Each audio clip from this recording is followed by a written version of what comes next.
Blood pressure মেজারমেন্টের টুকিটাকি বিষয় সম্পর্কে জানার চেষ্টা করব। তার আগে দুটি বিষয় সম্পর্কে জেনে নিই, একটি হচ্ছে সিস্টোলিক আর একটি হচ্ছে ডায়াস্টোলিক। সিস্টোলিক হচ্ছে হাড় যখন সংকুচিত হয় তখন সে তার রক্তনালীতে যে চাপ প্রয়োগ করে তাকে বলা হয় সিস্টোলিক চাপ, আর হাড় যখন ডায়াস্টল অর্থাৎ প্রসারিত হয় তখন সে তার রক্তনালীতে যে চাপ প্রয়োগ করে তাকে বলা হয় ডায়াস্টোলিক চাপ। নর্মালি সিস্টোলিক চাপের রেঞ্জ হচ্ছে 100 থেকে 140 মিলিমিটার অফ মার্কারি। যদি কোনো কারণে এই রেঞ্জ এলিভেট করে অর্থাৎ 140-এর উপরে চলে যায়, এটি একটি ঝুঁকিপূর্ণ অবস্থা। এটাকে আমরা হাই সিস্টোলিক চাপ বলবো, অর্থাৎ সিস্টোলিক চাপটা বেড়ে গেছে। এখন সিস্টোলিক চাপ যদি বেড়ে যায় তখন কি কন্ডিশন এটি বাড়ে, তারপর অন্যতম যে কারণ সেটি হচ্ছে হাইপারটেনশন, অর্থাৎ রোগী যদি হাইপারটেনশন থাকে তখন তার সিস্টোলিক চাপ বেড়ে যায়। অর্থাৎ সিস্টোলিক অবস্থা যে 140 সর্বোচ্চ ছিল, যদি এটি বেড়ে যায় অর্থাৎ 150-160 এই রেঞ্জে পাই, এটি অন্যতম কারণ হতে পারে হাইপারটেনশন। এছাড়া অ্যাথেরোস্ক্লেরোসিসের কারণ হতে পারে, অর্থাৎ রক্তনালীর যেই প্রসারণ ক্ষমতা থাকে সেই প্রসারণ ক্ষমতা যদি নষ্ট হয়ে যায়, অ্যাথেরোস্ক্লেরোসিস যদি ডেভেলপ করে, অর্থাৎ রক্তনালী যদি আপনার সংকুচিত হয়, তখনও কিন্তু আপনার এই কন্ডিশনটা জেনারেট করতে পারে, অর্থাৎ 140-এর উপরে চলে যাবে। এছাড়া হাইপারথাইরয়েডিজমের ক্ষেত্রেও আমরা হাই সিস্টোলিক চাপ পাই, অর্থাৎ 140-এর উপরে পেতে পারি। অনেক সময় দেখা যাচ্ছে যে আপনার সিস্টোলিক চাপটি কমে যায়, অর্থাৎ লো রেঞ্জে নেমে যায়, 100-এর নিচে নেমে যায়, 90 নামতে পারে বা 80 হতে পারে, অর্থাৎ নর্মাল যে রেঞ্জ ছিল 100-100 নিচে নেমে যাবে। 100 নিচে নামার পেছনে অন্যতম যে কারণ সেটি হচ্ছে শক। রুগী যদি শকে চলে যায়, অর্থাৎ কোনো কারণে শক হয়, যেমন হচ্ছে আপনার কার্ডিওজেনিক শক অথবা নিউরোজেনিক শক, হাইপোভোলেমিক শক। বেসিক্যালি হাইপোভোলেমিক শকে ম্যাক্সিমাম রুগীর আমরা সিস্টোলিক চাপটা লো রেঞ্জের পাই। এছাড়া যদি হার্ট ফেল করে, যদি রুগীর অর্থাৎ রুগীর লেফট ভেন্ট্রিকুলার ফেলিউর যদি হয়, তখনও কিন্তু আপনার সিস্টোলিক চাপটি কমে যেতে পারে। এছাড়া সিভিয়ার ডিহাইড্রেশন, অর্থাৎ রুগীর আপনার প্রচুর বমি হয়েছে অথবা ডায়রিয়া হয়েছে, তখন দেখা যাচ্ছে রুগীর আপনার বডিতে ফ্লুইড কমে যায়, এবং ফ্লুইড কমে যাওয়ার পাশাপাশি আমাদের যে সিস্টোলিক প্রেশার থাকে সেটিও ফল করতে পারে, অর্থাৎ 100-এর নিচে নেমে যেতে পারে। ডায়াস্টোলিক চাপ, অর্থাৎ হার্ট যখন আমাদের প্রসারিত হয় তখন আমাদের রক্তনালীতে যে চাপ প্রয়োগ করে তাকে বলে ডায়াস্টোলিক চাপ। এর নর্মাল রেঞ্জ হচ্ছে 70 থেকে 90 মিলিমিটার অফ মার্কারি, অর্থাৎ 70 থেকে 90 মিলিমিটারের মধ্যে থাকবে নর্মাল রেঞ্জ। অনেক সময় এই নর্মাল রেঞ্জ থেকে বেড়ে যায়, হাই হতে পারে, অর্থাৎ 90-এর উপরে, 100, 110, 120, হ্যাঁ, তার উপরেও হতে পারে। এর হাই হওয়ার পেছনে অন্যতম যে কারণ সেটি হচ্ছে ক্রনিক হাইপারটেনশন যদি থাকে, অর্থাৎ রোগী যদি ক্রনিক হাইপারটেনশন থাকে তখন দেখা যাচ্ছে যে আপনার ডায়াস্টোলিক চাপটাও বেশি থাকে। অর্থাৎ তখন যদি আপনার ডায়াস্টোলিক প্রেশার মাপেন, দেখবেন যে আপনার 110 অথবা 120 এরকম দেখা যাচ্ছে।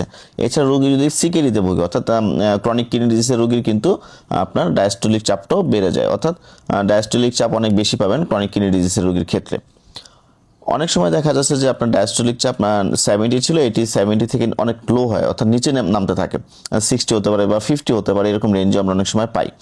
তো লো রেঞ্জ হওয়ার পেছনে অন্যতম যে কারণ সেটি হচ্ছে অ্যাওর্টিক রিগার্ডিয়েশন যদি থাকে, অর্থাৎ রোগীর যে অ্যাওর্টিক যে ভালভ আছে সেই ভালভ যদি কোনোভাবে ঠিকমতো ক্লোজ হতে না পারে, তখন দেখা যাচ্ছে তার অ্যাওর্টাতে সাফিসিয়েন্ট ব্লাড না বেরোয় আপনার লেফট ভেন্ট্রিকুলার মধ্যে স্টোরেজ হতে শুরু করে।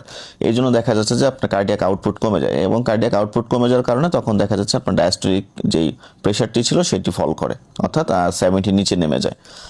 এছাড়া সিভিয়ার ডাইলেটেশনের জন্য এরকম হতে পারে, অনেক সময় ইনফেকশন বা সিভিয়ার সেপসিসের সময় আমাদের যে রক্তনালী আছে সেই রক্তনালীগুলো ডাইলেট হয়ে যায়, অর্থাৎ প্রসারিত হয়, ন্যাচারালি প্রসারিত হয় সেপসিসের কারণে। যখন ন্যাচারালি সেপসিসের কারণে প্রসারিত হয় তখনও কিন্তু আমাদের ডায়াস্টোলিক চাপটা আমরা অনেক লো রেঞ্জের পাই। সেই জন্য দেখা যায় অনেক সময় সেপটিক শকে কিন্তু আমাদের এই রেঞ্জটা অনেক সময় ফল করতে পারে। ওকে, এরপর যে বিষয়টি জানার চেষ্টা করব সেটি হচ্ছে পালস প্রেশার সম্পর্কে জানার চেষ্টা করব। পালস প্রেশার ব্যাপারটি হচ্ছে যে আমরা যে ডায়াস্টোলিক চাপ পেলাম এবং সিস্টোলিক চাপ পেলাম, এই দুইটার বিয়োগফল, অর্থাৎ সিস্টোলিক চাপ যা ছিল এবং একটা রোগীর ডায়াস্টোলিক চাপ, এই দুটির যদি বিয়োগ করি যে রেঞ্জটা আসবে সেটি হচ্ছে আমাদের পালস প্রেশার। অর্থাৎ একটি রোগীকে আপনি মেজার করলেন, তার সিস্টোলিক হচ্ছে 120 এবং ডায়াস্টোলিক হচ্ছে 80, এই মাঝখানে যে বিয়োগফল সেটা হচ্ছে আমাদের পালস প্রেশার। অর্থাৎ 120 থেকে যদি আমরা 80 মাইনাস করি সেটা হচ্ছে 40, এই 40টা হচ্ছে আমাদের পালস প্রেশার। এর নর্মাল রেঞ্জ, অর্থাৎ পালস প্রেশার যদি আপনি নর্মাল কাউন্ট করেন সেটি থাকবে 30 থেকে 50-এর মধ্যে। যদি কারো পালস প্রেশার 30 থেকে 50-এর মধ্যে থাকে সেটি হচ্ছে নর্মাল পালস প্রেশার। এখন অনেক সময় দেখা যাচ্ছে রোগীর পালস প্রেশার ওয়াইড বেড়ে যায়, অর্থাৎ 50-এর উপরে চলে গেল, 60, 70, 80 এরকম একটা বড় গ্যাপ দেখা যাচ্ছে। তার মানে কি দাঁড়ালো, যেমন আপনি যদি একটা রোগীর আপনি প্রেশার কাউন্ট করছেন, তখন দেখা যাচ্ছে তার প্রেশার রেঞ্জ হচ্ছে আপনার 160 বাই মনে করেন 110, অর্থাৎ এখানে যদি বিয়োগ করি আমরা সেক্ষেত্রে আছে 70। আমাদের নর্মাল ভ্যালু হচ্ছে 50 পর্যন্ত, এখন আমরা পাচ্ছি 70, এই গ্যাপটা, অর্থাৎ পালস প্রেশার গ্যাপটা অনেক হাই পাচ্ছি। এই যে পালস প্রেশার গ্যাপটা হাই হয় অর্থাৎ ওয়াইড হয়ে যায়, বেশি হয়ে যায়, এই বেশি হওয়ার পেছনে অন্যতম যে কারণ সেটি হচ্ছে অ্যাওর্টিক রিগার্জিয়েশন। অ্যাওর্টিক রিগার্জিয়েশন যখন হয় তখন দেখা যাচ্ছে ডায়াস্টোলিক চাপটা অনেক কমে যায়, তখন দেখা যাচ্ছে সিস্টোলিক চাপ যদি নর্মালও থাকে, ডায়াস্টোলিক চাপ কমে যাওয়ার কারণে কিন্তু আমরা পালস প্রেশারটা অনেক ওয়াইড পাই। এছাড়া যদি অ্যানিমিয়া থাকে, হাইপারথাইরয়েডিজমের ক্ষেত্রেও পালস প্রেশারটা বেড়ে যায়, ওয়াইড হয়। অনেক ক্ষেত্রে ন্যারো পালস প্রেশার, অর্থাৎ আমাদের যে রেঞ্জটা ছিল সর্বনিম্ন সেটা হচ্ছে 30 পালস প্রেশারের, অনেক সময় দেখা যায় 30 নিচে নেমে যায়, অর্থাৎ পালস প্রেশার গ্যাপটা থাকে 20 বা এর আশেপাশে।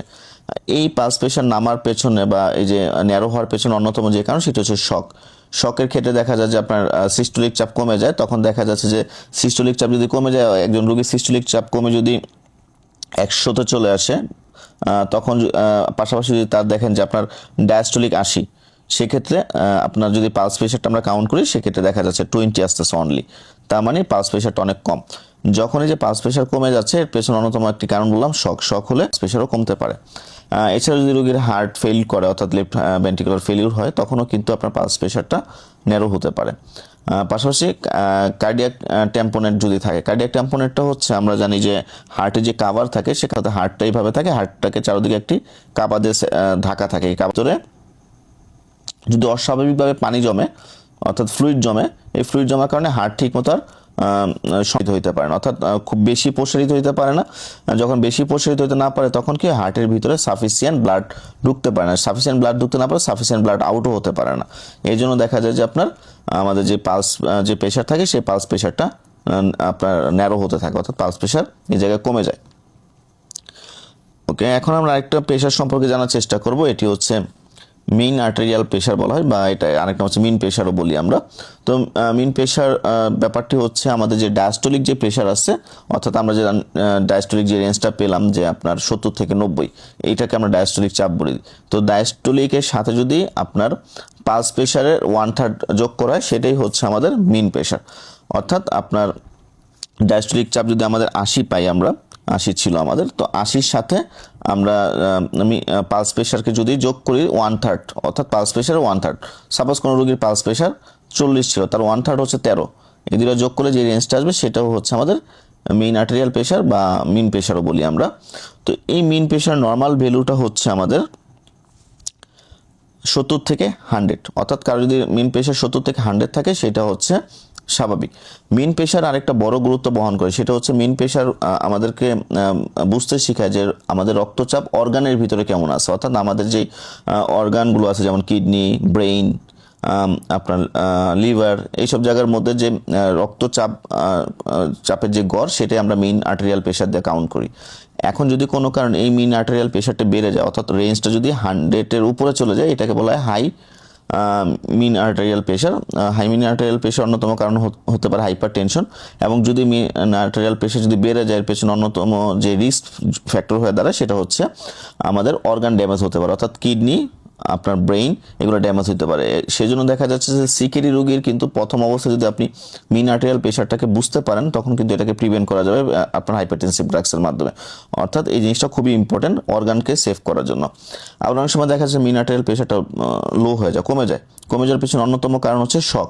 রোগী যদি শকে চলে যায় তখন কিন্তু মিন আর্টেরিয়াল প্রেশারটা ফল করতে পারে, এবং এইটা যখন ফল করে অর্থাৎ লো মিন আর্টেরিয়াল প্রেশার হয়, তো এর পেছনে সবচেয়ে বেশি যে ঝুঁকিটা দাঁড়ায় সেটা হচ্ছে অর্গান হাইপোপারফিউশন হয়, অর্থাৎ আমাদের যে অঙ্গগুলো আছে সেই অঙ্গগুলোর মধ্যে সাফিসিয়েন্ট নিউট্রিয়েন্টস ব্লাড এগুলো পৌঁছাইতে পারে না। যখন সাফিসিয়েন্ট ব্লাড পৌঁছাতে না পারে তখন ওই জায়গার মধ্যে ইসকেমিয়া হইতে পারে, এবং একটা সময় সেলুলার ড্যামেজ বা নেক্রোসিস এগুলো হতে পারে। ধন্যবাদ।